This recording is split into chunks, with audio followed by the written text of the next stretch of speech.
Hello everyone and welcome back to my channel, Edmond Mendaros.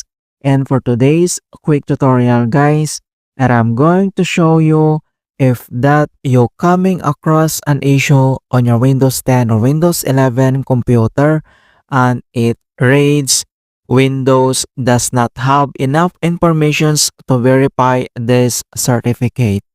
So this message would indicate that a certificate path is incomplete or the intermediate certificate is not installed correctly. And this error also occur if the certificate authority is not sending all the certificates, especially the root certificate. And I'll show you some method to resolve it. Kung paano ba natin ito i-fix, and without further ado, and let's go ahead. So the first method we will do is to clear your browsing data. Kung paano ba yan natin gawin, all you have to do is to open up on a web browser.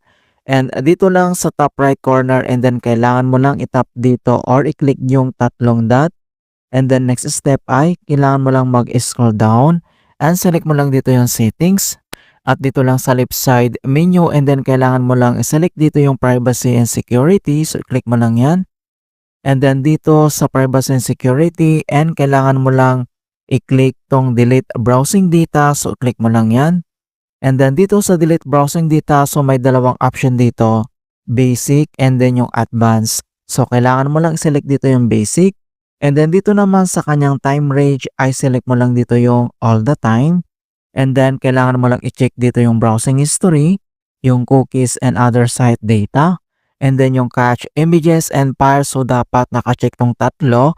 And dito lang sa right side ay makikita mo dito yung delete data, so itap mo lang yan and wait natin na ma-complete.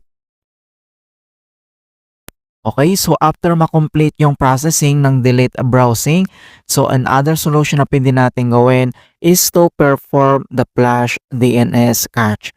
Kung paano ba yan natin gawin, all you have to do is to open up again on a search menu.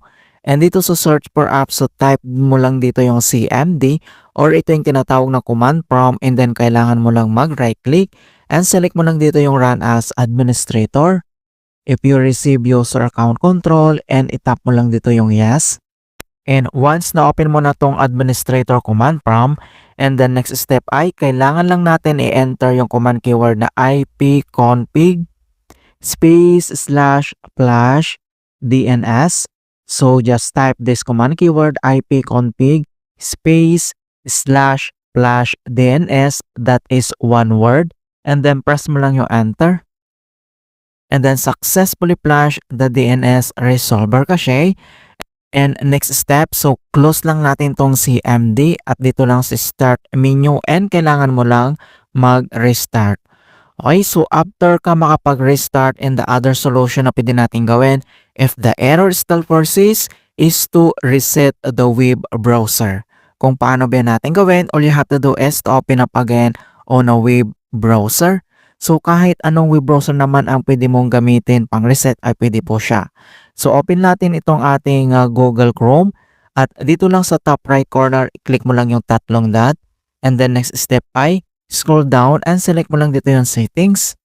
And dito lang sa left side menu, and then kailangan mo lang i-select dito yung reset settings. So click mo lang yan.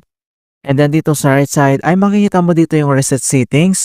So restore settings to their original default. So itap mo lang yan. And then reset settings, this action well. So may mga option o information details dito na kailangan natin consider bago tayo mag-reset. So kailangan mo lang itong basahin. And then dito sa right side ay kailangan mo lang itap dito yung reset settings.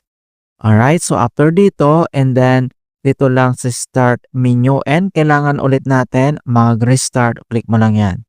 Alright, so ganoon lang po kasimple on how to fix Windows does not have enough information to verify this certificate. And please don't forget to like this video and subscribe to my channel for more quality content. Thank you guys, and see you in my next tutorial.